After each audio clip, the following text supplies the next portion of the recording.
inviting me to speak about an issue I've been working on, which is what to do when the patient is racist, and what are the legal, clinical, and ethical implications for patients, providers, and healthcare institutions. So I'm going to begin with a scenario. There we go.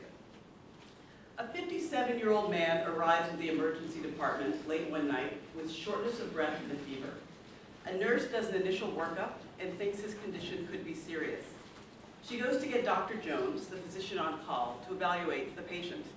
When Dr. Jones enters the room, the patient says, "Oh, I'm so glad you're finally here. My TV hasn't been working. I need someone to fix it. Can you just fix it?" Dr. Jones explains that she's the physician. The patient then gets agitated and yells, "I don't want to be treated by any black doctors. Get me a real doctor. Get this woman out of my room." Now, you could fill in the blank here with respect to the rejected physician. It could be a Muslim doctor, it could be an Asian doctor, it could be a Latino doctor. Any of these categories apply. And scenarios such as this are more common than one might think, and occur at hospitals throughout the country. In fact, I call it one of medicine's open secrets, because you'd be hard-pressed to find a physician, particularly a physician of color, who hasn't had this experience or who doesn't know someone who has. In fact, just this past summer, I was invited to consult at two major New York area medical centers, which had had recent cases. At the New York, the Manhattan hospital had 3 cases this past summer. And the residents asked for guidance on how to deal with these situations when they arise. And this is because these scenarios raise many thorny legal, clinical, and ethical questions for all the parties involved. So, although physicians have an obligation to treat patients, even those they find distasteful, these situations can be painful and degrading experiences for the physician involved. And these scenarios are particularly difficult when the patient is competent, but not stable enough to be sent elsewhere. So let me ask you a question. Let's begin with a question. Who are the interested parties here? Whose interests are at stake when these scenarios arise?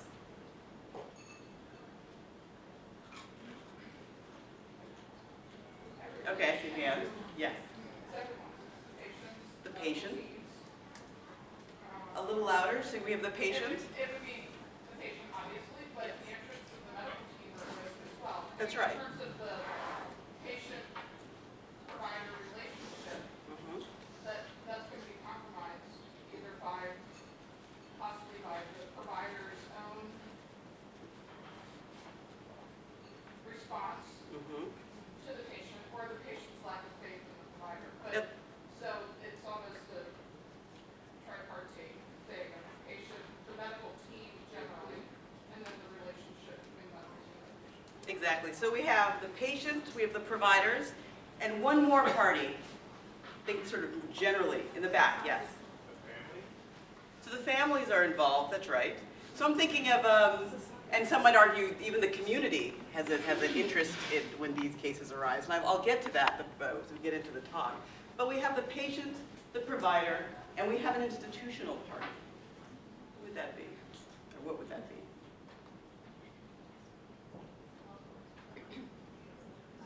The hospital. You're nodding your heads. Exactly. The hospital. So, patients, healthcare providers, and healthcare institutions. Okay. Now, what are the specific interests at stake? What might the patient's interest be when these scenarios arise? So when a patient rejects a physician based on the physician's race or ethnicity, what's the patient's rights or interests? Yes? What generally find would be autonomy, or the ability to say yes or no to certain aspects of their care, and that would often include providers. So autonomy in healthcare decisions. That's right. So we have informed consent, precisely. So patients have a right to refuse unwanted medical treatment, which includes the right to refuse treatment from an unwanted medical provider or physician. Now, this is a well-respected legal and ethical principle that's based in informed consent and legal rules that protect patients from unwanted touching or battery. Okay. Now, what's another interest the patient has? Yes? Quality healthcare. Exactly. So they have, go back, okay, so a patient has a right to receive stabilizing treatment. This is in keeping with the Emergency Medical Treatment and Active Labor Act, EMTALA, which requires hospitals to screen and stabilize patients if necessary in an emergency situation, or to arrange for a transfer with patient consent to a facility able to provide appropriate treatment. All right. Also, many hospitals also have patient Bill of Rights documents. So I was recently up at Brigham and Women's Hospital in Boston. I took a snapshot of theirs. These documents often include explicit language about a patient's right to refuse treatment from an unwanted provider. And here you'll see at the bottom, you have the right to refuse to be observed, examined, or treated by students or any other staff without jeopardizing your access to care.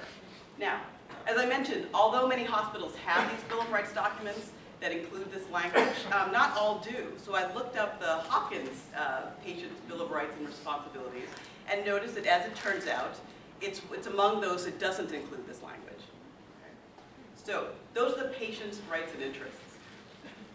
What about physicians?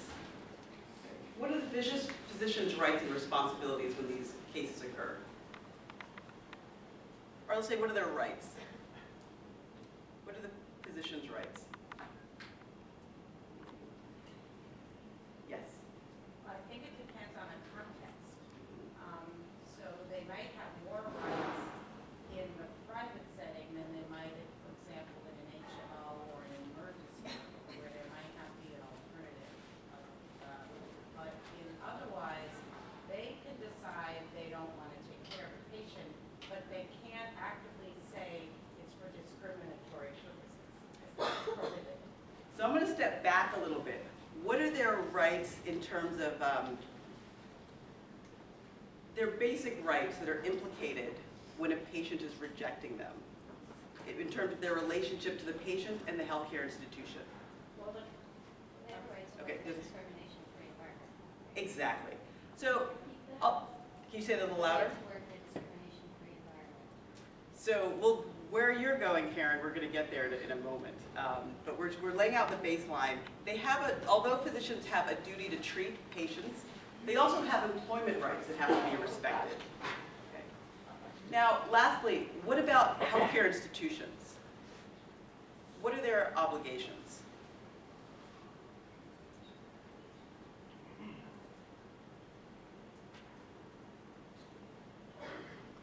Give you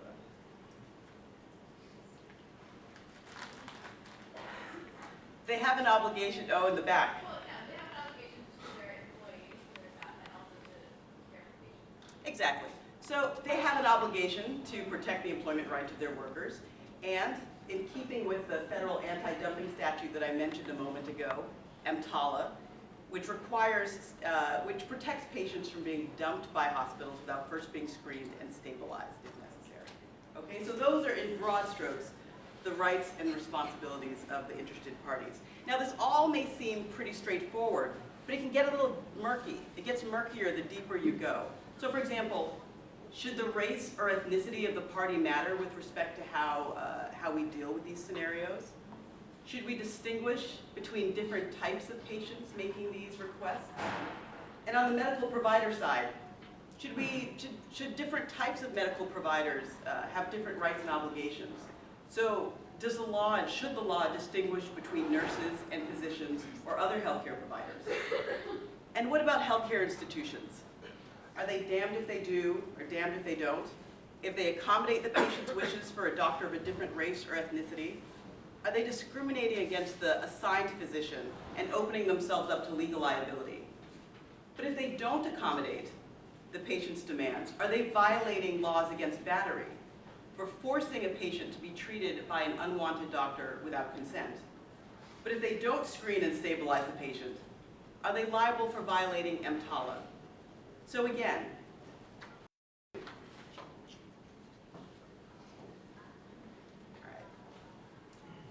there haven't been any clear guidelines on how to effectively balance all of these concerns. So my co-authors and I provide guidelines in an article we published last spring in the New England Journal of Medicine. Let's see, I gotta get this down, how to move through the slides. Here we go. There it is. Our goal was to inform providers of the legal, clinical, and ethical issues that should be considered when these situations arise. And prior to this article, I wrote a lengthier piece in the UCLA Law Review, which looked at sort of the legal implications of all the parties involved, patients, providers, and healthcare institutions, when these cases arise. And I have to say, actually, when I first learned about these cases, these types of situations where patients reject physicians, I was shocked. And my first instinct was this type of behavior shouldn't happen, and if it does, it most certainly shouldn't be accommodated. So I began researching the issue. And as you know, I'm a law professor, and I research and write on issues that emerge at the intersection of race, bioethics, and the law. So I focused my research on identifying the laws that could be brought to bear on this practice. And this led me to seminal anti-discrimination laws, specifically the Civil Rights Law of 1964. It's a federal law that bars discrimination on the basis of gender, race, and ethnicity, and religion. Now, we're going to briefly walk through all the provisions that I thought might apply. So first, there's Title II. This is the public accommodations provision, and it prohibits businesses from giving in to their customers' racial preferences. Okay? So if you went to a restaurant and you told the proprietor that you only wanted to be served by white waiters, if the restaurant accommodated your demands, it would be found to violate Title II of the Civil Rights Act. So I thought this should work, but as it turns out, Title II doesn't cover hospitals. It covers other public accommodations like restaurants, bars, hotels, theaters, but not hospitals. So I moved on to Title VI, which covers any entity that receives federal funding, which includes, of course, hospitals. And it prohibits them from discriminating against patients in a way that just deprives them of the opportunity to partake in the benefits of the services that the hospital provides. But as it turns out, although Title VI covers hospitals and applies to race and ethnicity discrimination, it's never been read to cover this practice. And here's why. First, there's a question of who would have standing to sue, right? Who would be able to bring the lawsuit? A patient who wants a doctor of another race or ethnicity than the one assigned isn't likely to challenge a hospital's decision to give them what they want, right? But in addition to the patient, there's another potentially aggrieved party here in these accommodation situations. Who is it? I just heard somebody whisper it. The physician, exactly. The physician. The other aggrieved party is the physician, who might challenge a hospital's decision to reassign him or her based on the patient's race-based rejection. But physicians can't sue under Title VI because this provision doesn't cover employment discrimination. So this led me to Title VII. Okay, this is the employment discrimination provision of the Civil Rights Act. And among other things, it says that employers can't cater to the discriminatory preferences of their clientele. So the paradigmatic case is the airline that decides it's only going to hire women to be flight attendants, and then it's going to require them to wear tight shirts and hot pants, and it's going to justify this by saying, you know, we're not discriminating. This is what our clients want. They love it. It's a business decision. This isn't discrimination. Well, this practice was found to be discrimination and to violate Title VII. So I thought catering to your clientele's discriminatory preferences seems, in the employment context, seems a lot like what's happening in hospitals. So I assumed I'd find some case law here. But as it turned out, there wasn't any. There haven't been any cases brought by physicians under Title VII challenging the accommodation of patient racial preferences. And this is so even though we know that these cases arise. But there have been several cases brought by another group of healthcare providers rejected by patients on the basis of race ethnicity. Can you guess which group of healthcare providers? Nurses, exactly. Nurses and nursing assistants, okay? Now, why might nurses and nursing assistants be bringing these cases while doctors aren't? Well, besides the cultural reasons, there may not be equality. Yes, exactly. So it's probably because nurses tend to be employees of the medical institutions where they work, while physicians tend to be independent contractors. Okay? So if a hospital or some other medical institution, like a nursing home, complies with a patient's demands to be reassigned to another nurse, then the nurse's employment rights are violated. the hospital's actions violate Title VII. However, unlike nurses, many doctors are independent contractors, not hospital employees. So in order to maintain the physician's independent contractor status, hospitals can't have too much say or control over the manner and means through which these physicians do their jobs. So physicians aren't being forced to accommodate by hospitals, but rather tend to decide amongst themselves whether to accommodate based on each individual circumstance. Okay. So in broad strokes, that's the legal landscape for healthcare providers and institutions. But it doesn't answer the threshold normative question of whether they should accommodate. So let's take a moment and now turn to patients. The case I opened with is what I imagine many people envision when they think about patients rejecting physicians based on race or ethnicity. But these cases can look very different. Let's take a look at some other real-world cases. Okay? This is case study 2. We have an older Korean gentleman who goes to the hospital with symptoms suggestive of congestive heart failure. He's provided treatment that offers a good chance of recovery, and he'd like a good chance of success, and he would likely make a full recovery. All seems to be going well, until one day he says he only wants to be treated by doctors in suits. The staff is puzzled, and his request is ultimately denied. The patient then becomes increasingly withdrawn and eventually refuses treatment entirely. The hospital performs a competency test.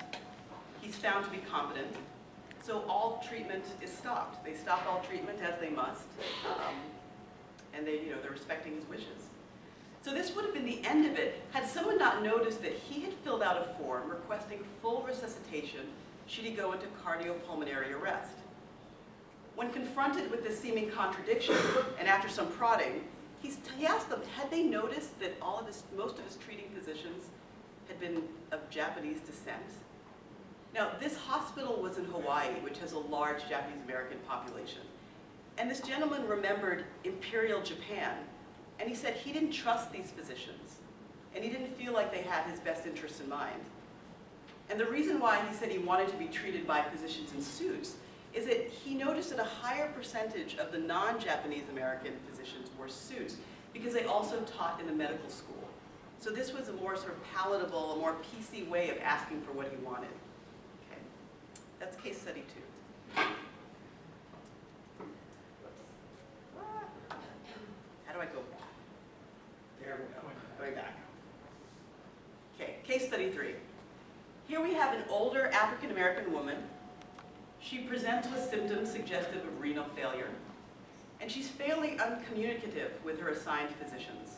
She's giving very reluctant yes and no answers to their questions. So while they're taking her history, she notices a black doctor treating another patient, and she points to him and says, I want to talk to him. Okay. Now, why might this patient be discriminating? Yes? Distrust of the established medical entity, whether it's a specific hospital because of the hospital's reputation, or a more general sense that black patients are less likely to be properly treated. Mm-hmm. That's right. Perhaps she's had a prior negative experience with a non-black doctor, or perhaps she's had a prior positive experience with a black doctor. Or maybe it's just simple prejudice. Who knows? Here's our 4th case study. The patient is Latina. She arrives in the ER after 2 weeks of rhinorrhea, sinus pain, and other symptoms suggestive of viral sinusitis. And as she's getting her history taken, she declares that she doesn't want the assigned Latino doctor. She wants an American doctor, which turns out to mean Anglo-American doctor. And when asked why she's making this request, she responds that she came to the United States because she thought things would be better here, that things are better here. Better facilities, better treatments, and better doctors. And she associates better doctors with white doctors. Now, let me ask you a question. How is the patient's request in scenario 3 different from the others?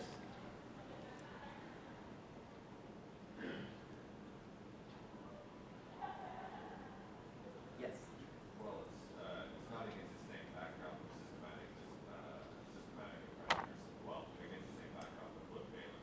is her request different? In the back.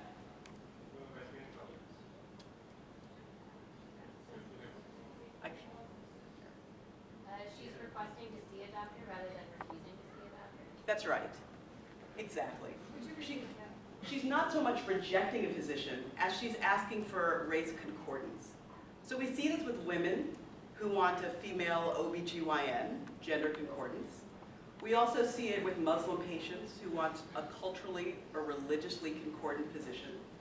So in this way, it's a little bit different, but it's still discrimination. Now, let's go back to our Korean gentleman for a moment. Physicians may see a similar version of this among veterans, right, who don't want to be treated by a physician who reminds them of a former enemy combatant. Perhaps it's bias, but perhaps it's PTSD. Now, we can argue that discrimination is bad, and it often is, but the idea of discrimination gets a little bit more complex in the clinical medical context, particularly in emergency situations or situations where you can't simply ask the patient to take the doctor they've been assigned or to go home or to go elsewhere. So sometimes the patient's actions and the patient's behavior very clearly seems to be based on bigotry or animus, but other times it looks a little different. So what might the patients, particularly the patients in 2 and 3, be looking for? What may be underlying their request for a different physician?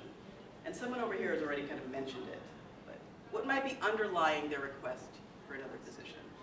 Again, someone just said it right here. Trust, exactly. Okay? If you've ever been a patient or taken a child to the doctor, you know that trust is an important part of the physician-patient relationship.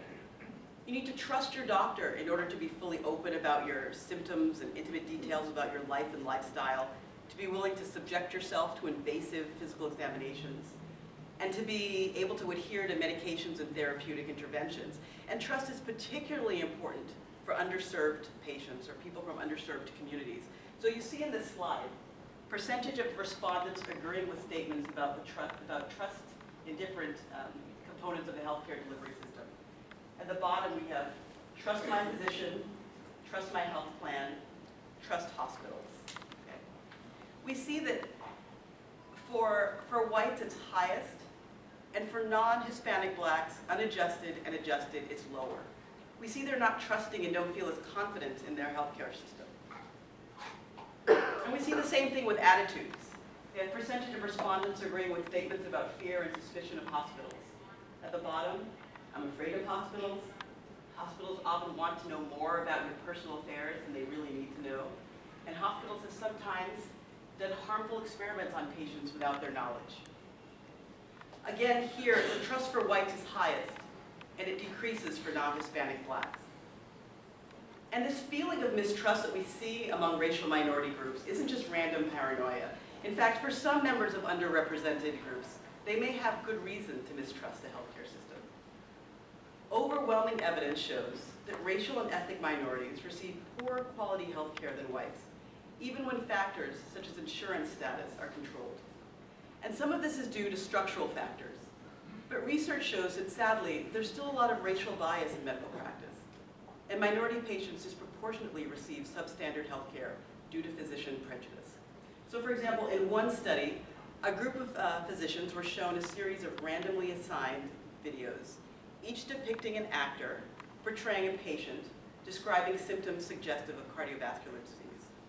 All patients were dressed identically, had identical health insurance, described their symptoms in identical terms, and presented identical diagnostic tests. Race and sex were their only distinguishing characteristics. The study found that diagnosis and treatment recommendations varied according to race and sex, and that black women were least likely to be referred for diagnostic treatment and testing. And this type of behavior contributes to widespread health disparities among racial groups in the US, which are well documented. So minorities have been found to receive inferior care across a spectrum of conditions, including cancer, cardiovascular disease, HIV/AIDS, diabetes, mental health, and other chronic and infectious diseases. And studies also show that racial and ethnic minority groups are less likely to undergo needed procedures, such as to receive kidney dialysis or to receive kidney transplants, and are also more likely to receive less desirable procedures and, like lower limb amputations for diabetes. And ER physicians are less likely to prescribe analgesics to Black and Latino patients, despite similar estimates of pain among groups.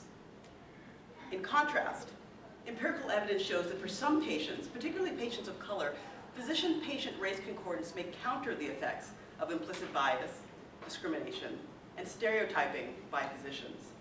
And studies also show that even after adjusting for age, gender, education, marital status, socioeconomic status, and length of physician-patient relationship, race-concordant relationships tend to promote more participatory decision-making, greater trust, more productive communication, and greater patient satisfaction. And all of these go to the core of the physician-patient relationship. Now, all of this is to say that although our first instinct, when we hear about patients rejecting physicians or other healthcare workers based on race or ethnicity, our first instinct may be to just deny the request. However, to provide adequate care to all patients, it may be necessary to distinguish between garden variety racism and patients seeking a physician who they feel can understand their experiences, who will show them respect, and whom they can trust. So the question becomes, how can this be accomplished? My co-authors and I suggest that the solution may be the consideration of 5 ethical factors. These factors include consideration of the patient's medical condition, an assessment of the patient's decision-making capacity, the reason for the request, the physician's options for responding to the request, and the effect on the physician. We believe that these guidelines can inform physician decision-making as they engage the patient through negotiation, persuasion, and if necessary, accommodation. So let's go through these guidelines and apply them to our case studies. In every case, the patient's medical condition should drive decision-making. It should be assessed first. So in an emergency situation, the patient whose condition is unstable should be stabilized and treated. And the patient's decision-making capacity should also be assessed, because reassignment demands that seem to be based on bigotry may be due to delirium, dementia, or psychosis. And the patient's preferences may change if a reversible disorder is identified and treated.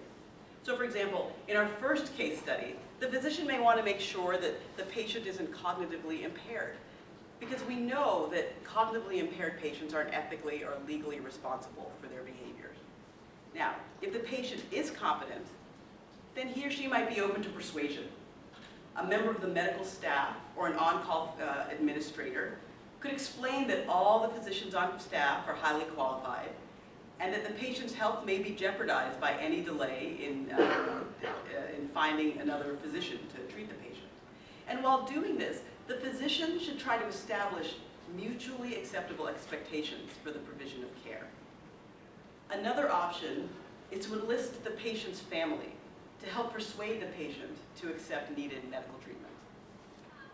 Now, the next factor in the guideline is to determine the reason for the reassignment request. And as we've already discussed, the justification for the request may be clinically and ethically significant. So for example, accommodating reassignment requests that appear to be seeking cultural or language concordance may be ethically appropriate. Right? But as we've discussed, it's not always so clear-cut. So first case study, fix my TV. Is it bigotry? No Japanese American physicians. Could be PTSD. I want a Black doctor. Could be seeking race concordance. And I want an American doctor. This could be a false impression or a misunderstanding about the qualifications of all the doctors on the team. Okay. Now, this brings us to the next factor, which is the options, the physician's options for responding to the request.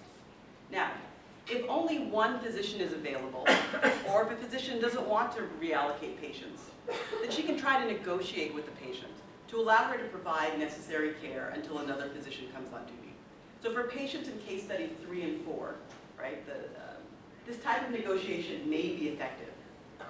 Now, if the patient still refuses, then you have to pursue other options. outpatients may be informed of their right to seek treatment elsewhere if they object to a physician on racial or ethnic grounds. And for inpatients, if their condition is stable and the request appears to be based on bigotry, then an on-call administrator could inform the patient of his right to seek care elsewhere and his responsibility to refrain from hateful speech. If the patient fails to comply, then he can be assisted in transferring to another healthcare institution. For patients who aren't stabilized or in an emergency situation, a nurse or medical resident could be allowed to conduct the initial evaluation, although the patient would have to be made aware that the physician, the assigned physician, is still responsible, and that having someone else perform this evaluation is not within the standard of care. And finally, if another emergency physician is available, it's reasonable for the physicians involved to decide amongst themselves whether to reassign the patient to another physician within practical constraints, if doing so doesn't jeopardize the treatment of other patients. So for the patient in case study 2, the Korean man, this is in fact what the physicians did. They decided amongst themselves to accommodate the patient's request. He then accepted treatment, made it full recovery, and went home. So regardless of which approach is taken, the patient has to be informed that hateful or racist speech won't be tolerated. Now, to be sure, accommodation is clearly not a perfect solution, and it obviously isn't a fully satisfactory answer to the problem of race-based health disparities or physician bias. And none of this is to suggest that we shouldn't be concerned about bigotry or racism on the part of some patients, or cases where the patient isn't just asking for race concordance, but is explicitly rejecting a physician based on his or her racial or ethnic background, because this tends to disproportionately and negatively affect physicians of color. And each time it happens, it's like another slice of the knife, and for some, the cumulative effect can be significant.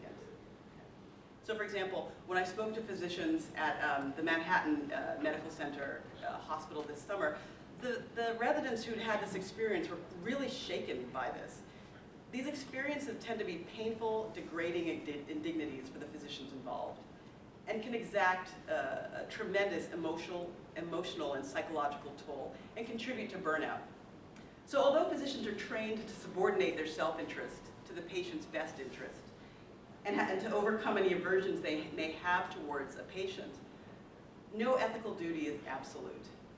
And within reasonable limits have to be placed on patient conduct.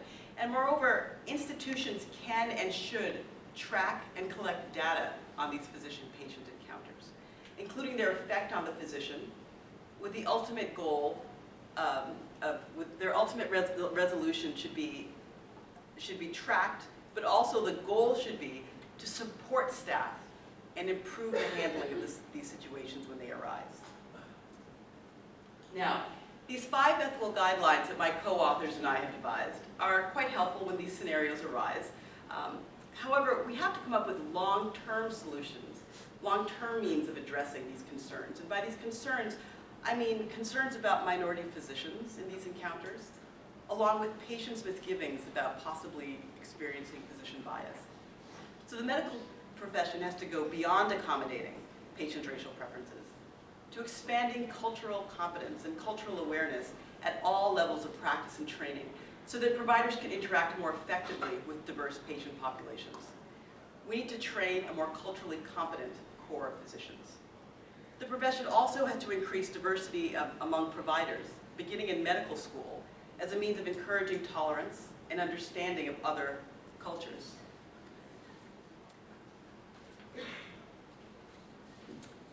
A multicultural physician workforce that reflects the diversity of the patient population it serves may not only improve patient satisfaction, strengthen cultural competence, and promote sensitivity and tolerance among healthcare professionals, but it may also promote or facilitate quality care and reduce physician bias, along with the need to accommodate patient racial preferences in the first place. However, until this happens, these 5 ethical guidelines, along with persuasion, negotiation, and if necessary, accommodation, may be clinically, ethically, and legally appropriate courses of action. So, to sum up, patients who demand accommodation for their racial preferences create a difficult conflict for physicians involving their professional obligation to provide non-discriminatory care, their sense of social justice and personal integrity, and their ethical obligation to respect patients' autonomy and medical best interests. And although healthcare institutions should never accommodate patients' preferences in these situations, because doing so may violate EMTALA and their employees may violate employment law, it may be appropriate for individual physicians to decide amongst themselves, based on the individual circumstances, whether to accommodate. And their decision may be sound if the accommodating physicians are comfortable with the decision, if employment rights are protected, and if the decision doesn't compromise the provision of quality care. Thank you.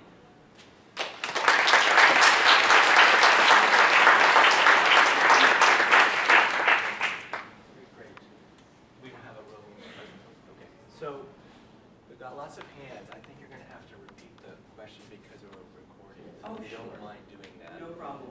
I can point or you can point. Which do you prefer? I'm happy to. Okay. And I just have a quick question before I take questions.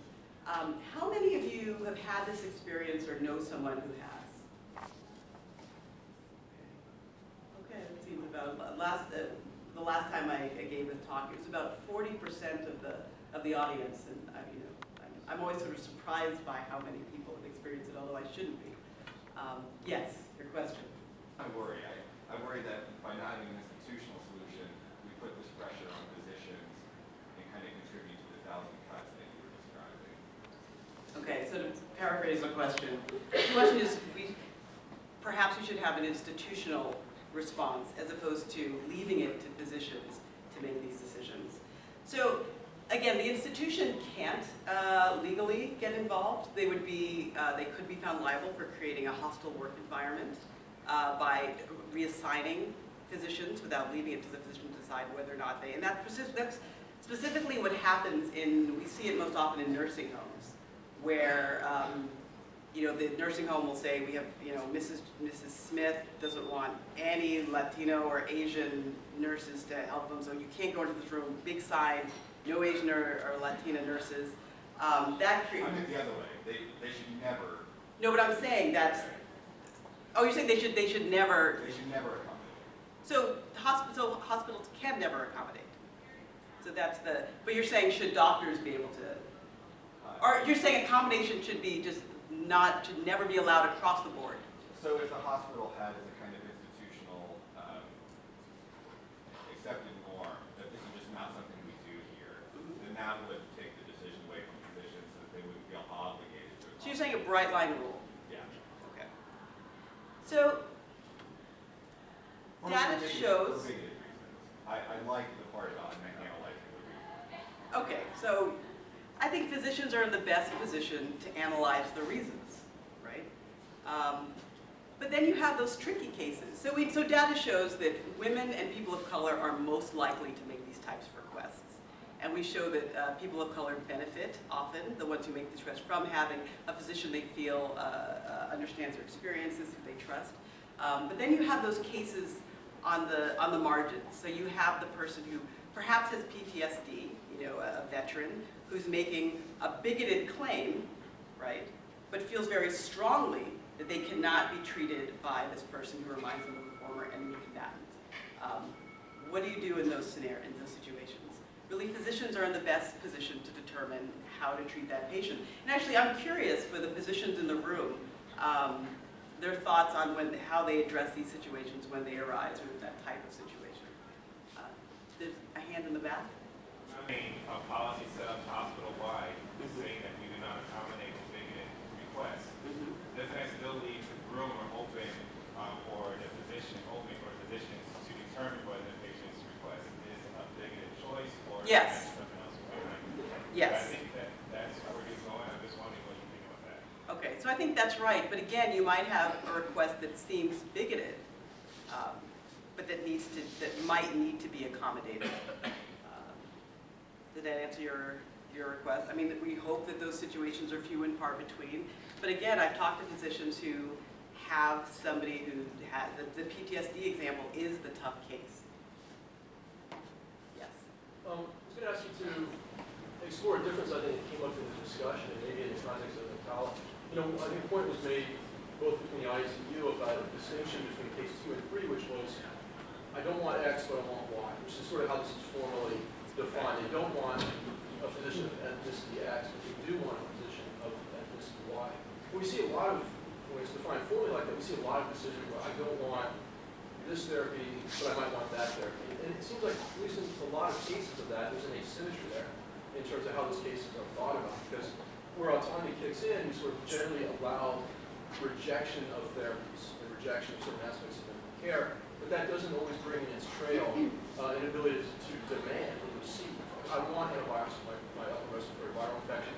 I want surgery for my widely metastatic disease. Chemotherapy is what's indicated. Like, you know, by saying no to the thing that's indicated, you can also necessarily get to say yes to something that's not put forward.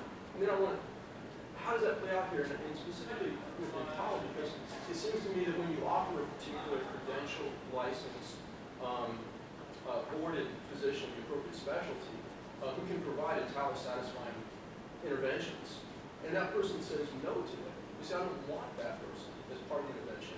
You know, we certainly allow people, just because of oncology, it doesn't override individual decisions. Like if you want to say no to intubation, if you want to say no to a code, you're allowed to say no to those things, even though those are the things that oncology would require.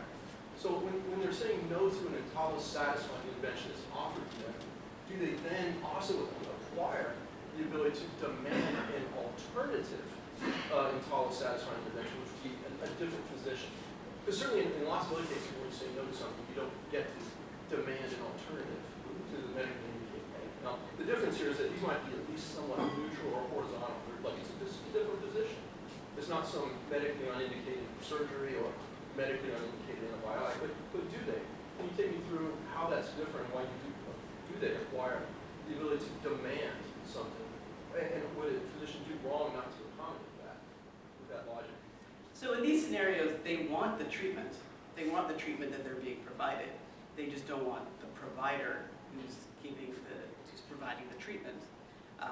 So they have informed consent rights to. They cannot be treated by anyone they don't consent to, which makes it tricky in the EMTALA situation, particularly in emergency situations. Now, again, in those situations, the patient might not be stable. You know, you can really test how resolute they are in their demand for a patient of a physician of a different race or ethnicity. But to the extent that they're competent and they want the treatment, but they're not consenting to that provider, that's where it gets sticky. But a procedure doesn't exist apart from the provider. I mean, that's an abstraction that isn't real, right? So that they're actually, what you're providing is a provider who will provide that service, right? And they're saying no to that, and that would be EMTALA satisfying. Well, there are often other people from that position, EMTALA would be satisfying. You say no to it. Just as right. you say no to intubation or these things. So are they really allowed to demand an alternative? If there's somebody there who can provide the treatment, then yes, they can. Now, there isn't always somebody there who can provide it. So as I mentioned, under some circumstances, if the patient is resolute, you could perhaps have a nurse or a resident perform the treatment while making very clear that this is not within the standard of care. But the patient wants the care. They don't want that particular provider. Yes? I think that in this discussion, there's almost no loss of like the human interaction, in that as a provider, I don't necessarily want to be treating the guy with the neo-Nazi symbols on him either. So we both don't want each other. And that maybe that, yes, I could get really upset about this and as a provider and, you know, take it out on him or whatever, maybe the best solution for everybody in this scenario is just to, you know, have someone else as a doctor come in and deal with it, because I'm not going to be the best doctor either for this patient, knowing what I know about myself, right? So I think that it's more than just being like, okay, I'm not going to give in to people with biases and who are bigoted, because I need to get through my whole day as a provider too, and see other people and actually work as well. So whatever I can do to make sure that the people who get seen and everybody kind of walks away without it coming to fists is probably the best way to do this. I think that's exactly right. We also hear physicians talk about, you know, we know that medicine is as much an art as it is a science, and things can go wrong even under the best of circumstances. And patients who don't like their physicians are more likely to sue them if something goes wrong. So why set yourself up to be in that position? So I do think that's a very serious concern. Yes. Yes. That's right. So, so the question is, and correct me if I'm misphrasing this, the question is, should we defer more to the requests when they're made by members of historically marginalized groups, regardless of what's underlying that request, because we know that based on the history they have, that there's probably something there. I'm reading a little bit into your question. No, that's good. And I think that's already happening. A study that was done a couple years ago by researchers at the University of Michigan and the University of Pennsylvania did a study of emergency physicians and how often they accommodated and under what circumstances.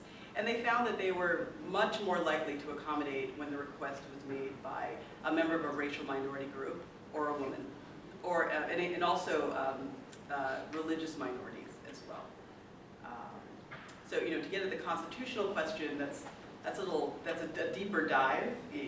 Part of that, you know, relies on whether it's a public hospital or a private hospital and how you would do that kind of analysis. But I think it's a great question, and I think it's already kind of happening. Next article. Yes. To follow up sort of on the constitutional question, sexual orientation is a protected class in the same way that race is. And I'm wondering if it changes your ethical or legal analysis if we're talking about a patient who's bigoted against a gay doctor. It doesn't change my analysis. I think, as someone pointed out, that physician has to determine, you know, whether they feel comfortable. That's part of what I wanted to get out in the talk, but I think it was really great of you to raise that. Whether the physician's comfortable treating that patient or not, I think those kinds of situations should undergo a similar analysis. Yes. So the question is, how do we devise guidelines or some sort of rubric for physicians to determine what types of requests can and should be accommodated and which shouldn't? And I think that's a great question. I think hospitals need to work this out. We know these cases arise. I think in addition to tracking and monitoring when these happen, I think there needs to be debriefing after one of these scenarios occurs. And physicians need to talk through how they deal with it, what they think is appropriate.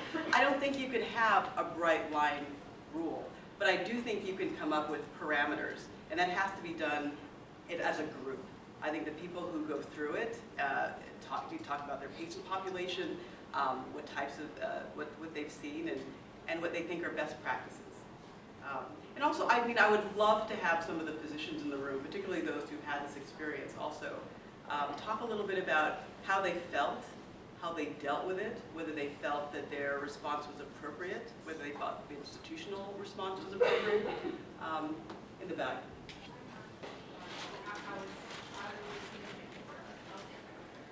That's right. So the question is what to do with how to respond to microaggressions, as well as a covert, and also more, I would consider that overt hostility on the part of the patient. Patients who, who create an environment that's sort of toxic and difficult for a healthcare worker. How did you respond to it? Do you need anything else?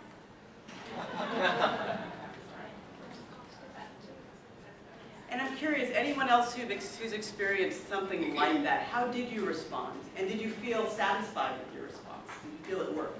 Well, I kind of work in like, I work in OB, GYN, and oncology. So you do get the ones that, you know, we have one male doctor and the rest are females. And you have the ones that say, I just want a female. I don't want any male doctors. And they'll just, you know, and usually accommodate that because some women do want, you know, women, especially because we're dealing with cancer. And then you have some patients that, you know, I'm a physician assistant. I'm not a doctor, but I'm a physician assistant. I see patients alone. And sometimes I go in the room and they're like, and I tell them, I introduce myself, and they'll say, I want a doctor. and, and I'll tell them that it's my clinic, and I'm the one that's supposed to, and then you find out that they've had bad experience. Like I had one patient that told me that she didn't want me because I was not a doctor. B was because I was black. And the third thing was because I also was a female. And so I was like, okay. And so I was like, oh, all right, okay.